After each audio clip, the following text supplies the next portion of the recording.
So this is a neat tractor I've had since last year. I bought it in November at an auction out in Ohio. I brought it home, didn't know any history on it, but it was a pretty rare one. I knew it was pretty uncommon, especially in the States, until I looked it up and realized this is number 9 out of 600 of this model David Brown ever built. This is David Brown Cropmaster Prarie, the gas version. The only rare David Brown ever built, to my knowledge, was the diesel Prarie Cropmaster. It was a regular old Cropmaster, which they built like 44,000 of, but it didn't have side panels that went on the side of the hood. I have the hood over there. It didn't have the scuttle, which is like a weird looking, I think they're pretty cool though, like a shroud that was almost, it didn't have a windshield, but it was like a big shroud that went over the fuel tank. And the Prarie Cropmaster, it didn't have side panels, didn't have the scuttle, and they had a different seat on them and a different clutch, I believe, different clutch pedal. Tractor was designed to start on gas, which would have gone in this tank, run on kerosene, which would have been in this tank, and you had this little mix valve down here. It has a heat exchanger manifold, which I have a whole bunch of work to do over there on it. This tank was full of rust and nastiness, and actually one of the hood latches was in there too. But I put log chains in it, and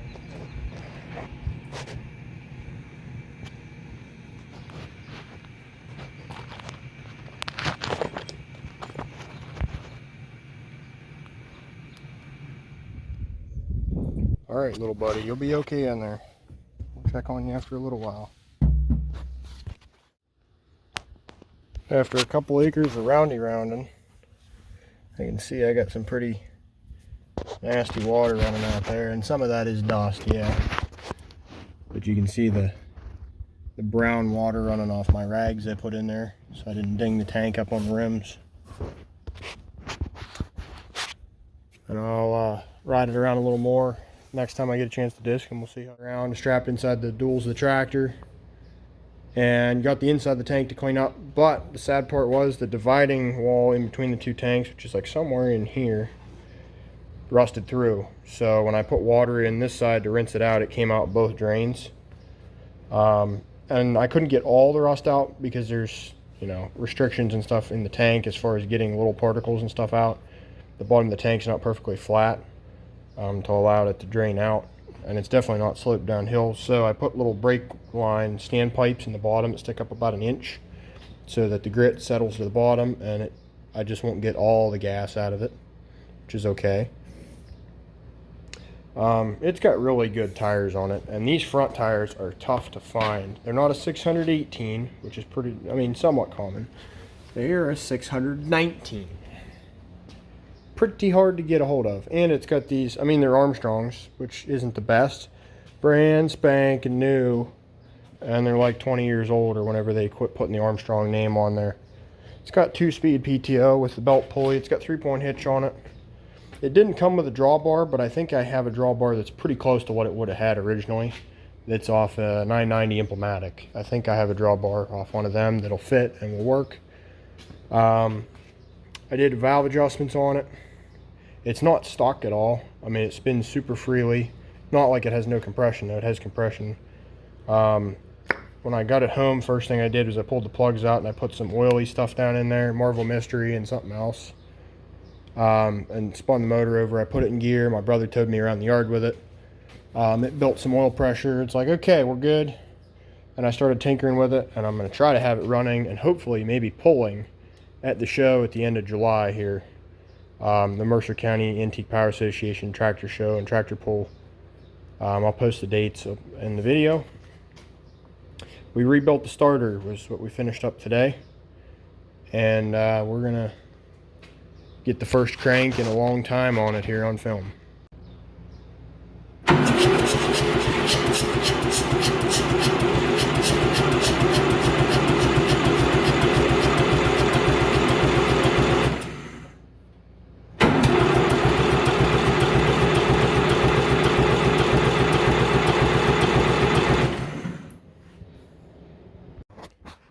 Carburetor's apart. I went ahead and cleaned it. Before I took it apart, I soaked it with PB Blaster like months before I took it apart. It had been soaking, so that helped everything come apart. Float looks like it got a little bit of water in the bottom of the bowl, and it froze and it pushed the bottom of the float up a little bit. So we added an O-ring on there to help it seal and to give it a little bit of a shim to make it push more on it. It doesn't seem to have any holes in it at the moment. It's pretty solid.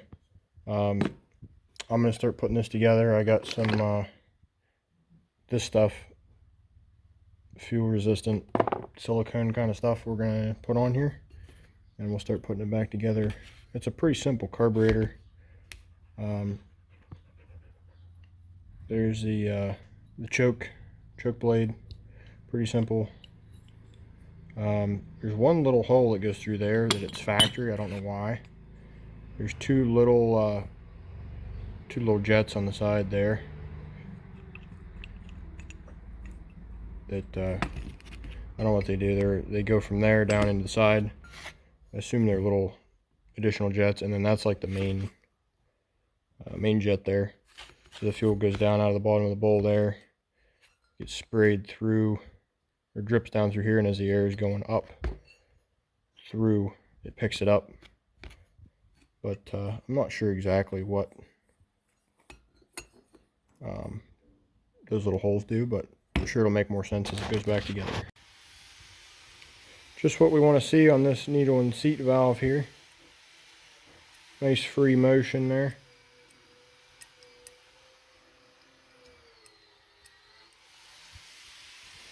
Normally these will get stuck down, and then when the float comes up and hits it, the float just stops floating anymore and it fills up your bowl and it overflows or floods out. This one, every now and again, it'll get stuck up the whole way, but with the fuel pushing down on it, it shouldn't do that at all once it's actually in the tractor. This is on a Solex 30 FV carb. So I have found some very not good things. This heat exchanger manifold had these on the back of it, and they looked like they were in there pretty good, but I stuck a screwdriver in there out of curiosity and wiggled them in the crack, and they kind of popped off, and a little bit of that stuff fell out. I was like, what the heck is that? And it's carbon from 65 years of running, 70 years of running, built up down in the bottom of here. And flipped it over previously, and I took the front cover off, and it was just caged full of junk. So how this would work is, you'd start the tractor on gas, you'd get it warmed up on gas, but kerosene was cheaper and easier to work with at that time. That's what they had advanced technology in. So you'd warm your tractor up on gas, you'd flip this valve like that. It would block the exhaust. The exhaust comes through from there, comes over, into here, and you'd have that handle up, and it would make the exhaust gases go down around the bottom of this box and out the front, which would in turn heat this little radiator shaped thing and warm this manifold up. Now with gas, that's bad, but kerosene, you got to have it warm to burn it. It's kind of like diesel, but it'll fire with a spark. I don't know a ton about it because we don't use it anymore for anything more than like heaters sometimes. And then when you get your tractor warmed up and switch it over to kerosene, you let the handle fall back down, which it doesn't want to stay right now, but in the upright position that would stay down. Then your exhaust would come in here and then just go straight out the pipe. I got some serious brazing to do because I don't want to buy a new manifold. On to the hardest part of this Prarie Cropmaster restoration, to get it running anyway, not necessarily the restoration. Exhaust manifold, the exchanger deal. So this is cracked all over here. I just barely tapped it with a screwdriver in the crack and it just peeled off. I ground this out so it's a little more flat, a little cleaner. I still got to do a bunch of wire wheeling on here. but I tried to get it more of a flat shape that I could get a piece of material to sit up against. Since you can't buy cast iron stock readily availably, I get this piece of mystery non-magnetic stainless. I'm going to guess it's 304 stainless, 303 stainless, but I don't know. I know it's non-magnetic, and I know where it came from, so that's probably what it is. And I'm going to cut some pieces out of it. I used some CAD, cardboard aided drafting and design, to figure out how big a piece I need for this hole. And then I chased this crack that was here, and the crack stopped about halfway down to that next rust hole. When I was grinding this, the rest of it just fell out. So that's what that goofy shaped piece is for there. It's to go around that handle, still allowing that handle to move, but still to cover that hole up and try to get as close up here into the good metal as I can get. Yeah, there's a couple little cracks on the front, but I'm not going to worry about them at the moment. I'm worried about the entire back of the thing not being on there. This was completely full of carbon and nastiness from, I don't know how many years of it running. 60, 70 years of it running. I don't know how long it sat. Being it still has spark since it was parked last, I'd say a few years, but not a ton. And there's still some dirt and rust and stuff in there we got to get out, but we'll wait to do that till after we're done welding, because there's going to be all kinds of bits of slag and braze rod and welding rod and bits, stuff like that down in there. For some of this, we're going to use some 308 stainless welding rod, and for some of this, I got some special aluminum bronze brazing rod for some of the thinner stuff. We're going to try to stick weld this because it's heavier and there's a lot of metal left around there, but these little thin spots on the side, I don't have enough room to get back far enough to good material before there's something in the way, or I just plain up run out like up here. There ain't much of that left. And then there's another hole further up there, I believe, but I've got it sitting on blocks, so it will, because there's still that spout there, so it's a little more rigid, so I can grind on it without it moving. I don't want to clamp it in the vise because I don't want to crush the cracks that are still there. I got to wire wheel this surface up to put the plate back on, the clean out plate, and all around here.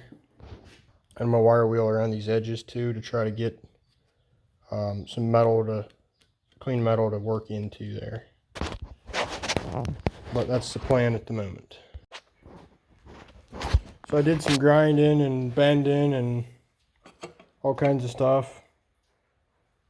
I got a patch for over there. Fits in there pretty good. I'm going to stainless steel rod weld this because there's a lot of meat there still. A lot of metal that's not rusted out. And then this gap here, we'll put, we'll see what kind of scrap I have left from this steel. I've got some more pieces down there on the floor. Or maybe I'll throw a bolt or a piece of all thread or something in there just for a big filler, and then I can weld on either side of it, kind of blend that in, make a radius there. Maybe it'll make that stronger. As you can see, I got this all clamped up, although it's going to be a couple days before I'm going to get to weld it. Because I got different commitments here, there, and everywhere. But I got this clamped up because cast iron and stainless and a lot of metals move around when they're hot. Most metals do, actually, that I know of, that I've worked with. But this 300 series stainless, it likes to twist and warp and do funky stuff sometimes. And the cast iron, it just likes to twist and crack because there's a lot of stress in casting something, because you've got all the little granules coming together. I got a little funny looking thing made here to go beside this handle for that hole, and again there'll be a little bit I'll have to build up there. I'll probably braze this because it's so thin, There was a crack running through there and it chipped out on me when I was wire wheeling. I'm going to build some up with the braze and then set this on top and then do some more. And then there's a spot out here on one of the ends that somebody had done a pretty good repair with a piece of bar stock steel. I think it's there. You can see a pretty decent repair. I mean, the welds don't look good, but I don't see any cracking on it.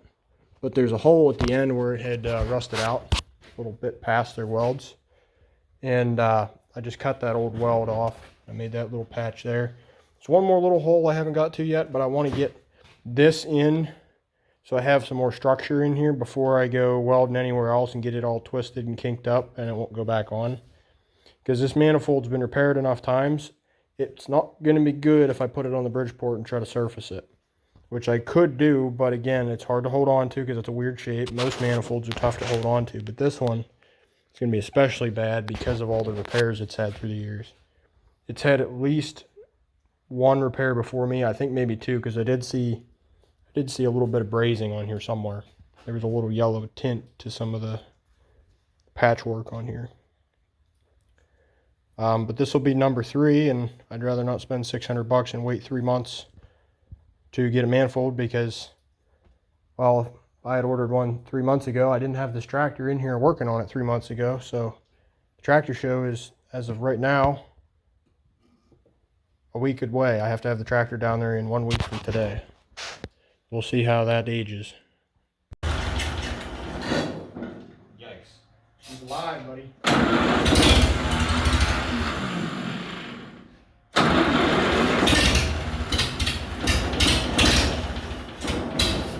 That is a foul smell coming out of there, man. I'm gonna see. So go all the way in. Half turn. 1 or 1/2 start. Okay. Ready? Yep.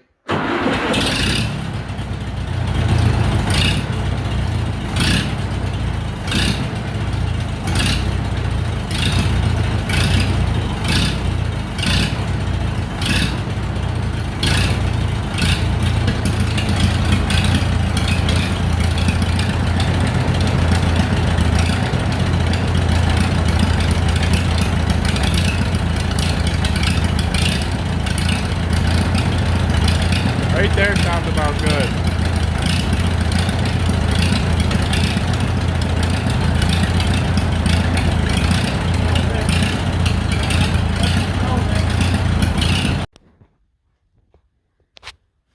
Well, we've got some progress. It's going to make it to the show. We're taking it down tonight. This is the Tuesday before the show. That's a little concerning because that's damp there. Why is that wet? So it's running now. I'm not going to pull with it at the show because I haven't had much time to test on it. It's not charging yet. There's still a couple of things it needs. I did notice just the slightest bit of wetness on the head gasket back here. The water level's not down noticeably. Like I checked it a minute ago just to see and I was like, oh, that looks good. But there is just a little bit there, so it's probably going to get a shot of bars leak once it's warmed up. And see, you know, it may just be a tiny little split from it sitting for a while. Hood's back on it. Got a new muffler and rain cap for it. And as soon as that truck gets there, I'm going to take it for a little test drive and load it on the trailer to take to the show.